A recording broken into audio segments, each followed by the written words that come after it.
Snap to Love, deep drop. Love waiting, looking for a receiver. Now being flushed, comes off right side. It's intercepted by Onzarike. Down the left sideline to the end zone and touchdown. It's going to be Joseph down the left side for a touchdown. It's definitely disappointing. Putting the ball in jeopardy way too many times, and definitely something I have to clean up. And I've talked about it week after week. So somewhere I just got to learn from these mistakes and clean it up. Wayne Larrivee, Jordan Love bring us back in the Central Standard Distillery Timeout Sports Lounge. Drew and KB along with Hunter Baumgart. Time to swing it north to our buddy Matt Schneidman, live from stately Schneidman Manor. He is brought to us, like all of our Packers go-to guys, by Rogers Behavioral Health, by Hildebrand Law, Miller Lite, and Orthopedic Associates of Wisconsin. There is a difference. Matt, here's one of those questions that I'm sure will make you cringe, but I have to ask it. Which loss was more frustrating for the Packers? Was it yesterday in the rain against Detroit, or was it the loss against Minnesota when they were down 28 gazillion to 3 and came back and made the score respectable at the end in Jordan Love's first game back from injury? Which one do you think was more frustrating?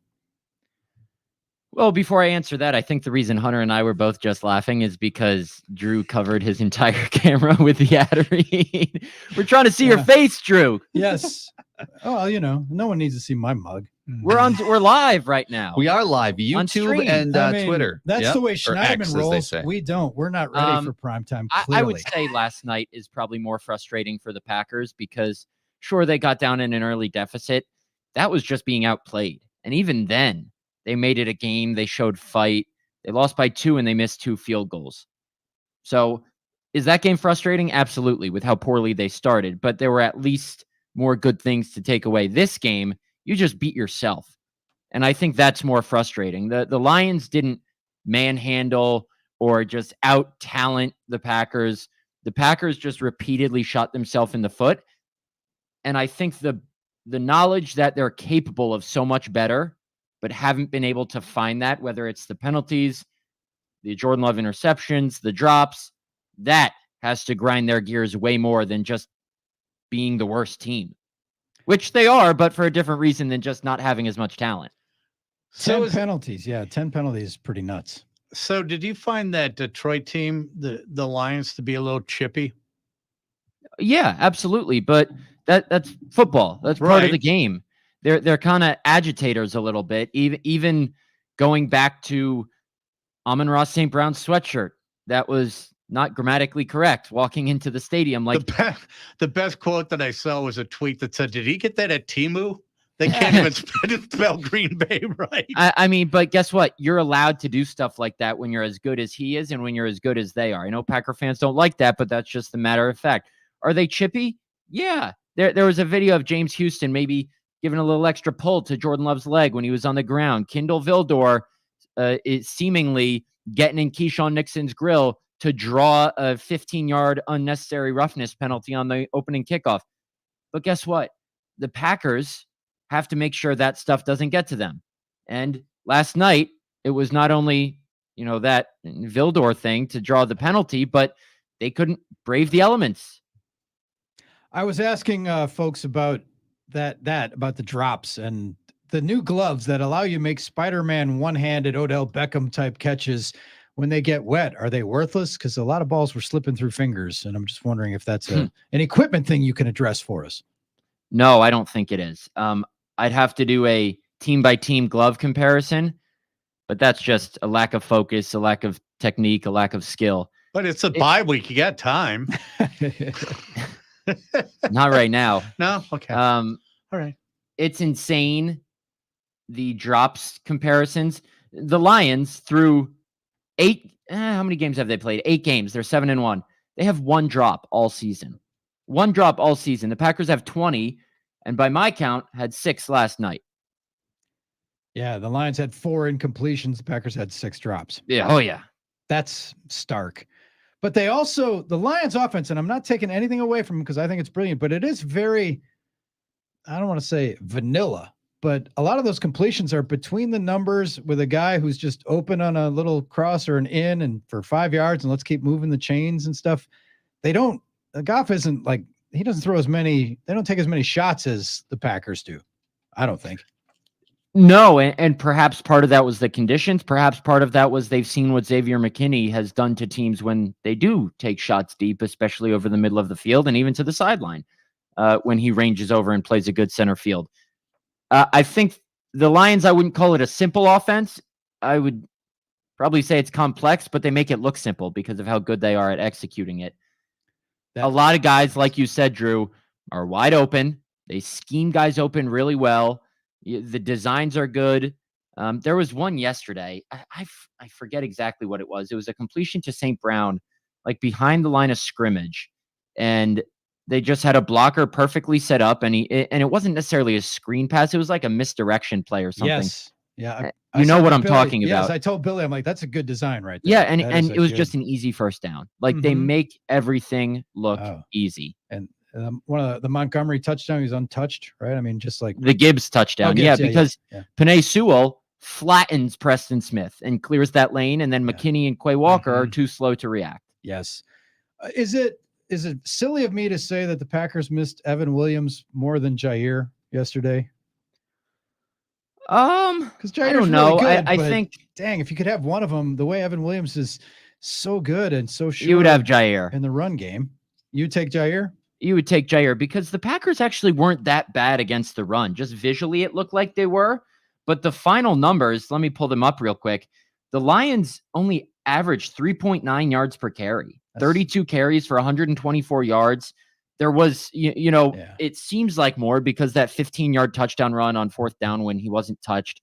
There were a couple on the opening drive where they were really getting good gains, but then the Packers stuffed them 3 times before they had the penalty and the touchdown to St. Brown. If you hold the Lions under 4 yards a carry, that's good. So the run defense was good. The defense held the Lions to 17 points. That is more than 16 points below their season average. The defense did its part last night and then some.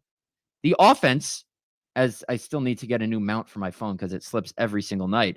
The offense was where the team faltered, and then a little bit on special teams. Drop passes killed. Drop passes were a killer. Botched snaps made things tough. That was horrifying. What do you say when there's a lot of churn on social media that they should have played Willis or they should have gone to Willis? Oh my God! What do you say? I don't even. How do you douse that though? I mean, like, yeah, okay, yeah.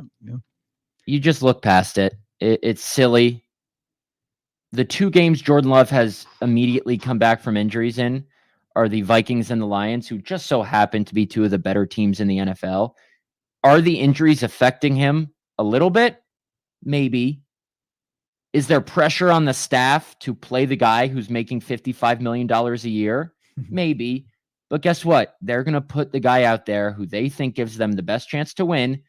And sure, we've seen what Malik Willis has done, what Jordan Love has done.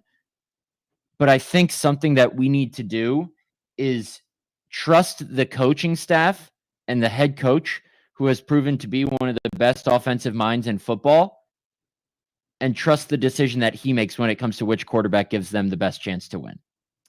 He's QB1 for a reason, folks. That's the thing. Yeah. You just see that and it's like, yeah, why didn't you do it? Because it didn't work and everybody's frustrated and they shouldn't have played. But to the point, LaFleur did. He admitted in the postgame yesterday that jogging off, or maybe in Love's case, hobbling off, he asked him, are you good? Are you good? Can you play? And he said, fine. Yeah. And I like that. I want Jordan Love. People are ripping Jair Alexander for saying he's soft and won't play. Now Jordan Love's playing and they want him to sit. That's intellectual inconsistency, I say. And have you ever seen that from a fan base on Twitter before? No. No, never, except for every 5 seconds. No. Right. But it's funny how that plays into it. I want Jordan Love to want to play and drag him off the field. I want my QB1 to have. Do we want fire. Anthony Richardson? No. I want the fire. No. Oh, KB, shots fired on Indianapolis. Well, why not? All right, so what can they accomplish? And Matt, here's the thing: the penalties have been a problem for a while. Like penalties and not being able to stop the run, kind of a calling card for Green Bay in recent years. So, how do you clean up penalties when you have Zach Tom, who's having a great season, jump offside? How do you get that cleaned up? Yeah, that's the big question for Matt LaFleur and his coaching staff, right? Because his answer for what has ailed them in those areas is focus. The false starts are not a technique thing. They're a focus thing because you know what the snap count's going to be. You know the cadence. And as Matt LaFleur said post-game yesterday, at home, your own cadence should be an advantage for you. And it's not, because the Packers are false starting. They know when the snap count is coming. They know when the ball is being snapped, I should say. So it's a matter of like focus, knowledge of the snap count. That's not a technique thing. That's not a toughness thing. That to me, and I'm imagining the Packers are doing everything they can to coach them to know that better. What we know about this coaching staff and how skilled they are, they're not inept by any means.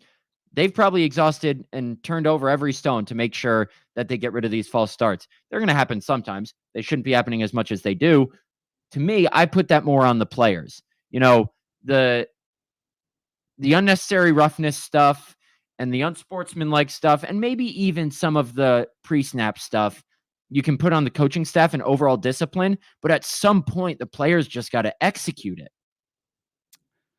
Last question for you. What does Matt Schneidman do during the bye week? How do you decompress? What are you working on? Big picture stuff? You're going to take some time just to get away from it? Or are you going to start like thinking about hanging Christmas lights and all that stuff?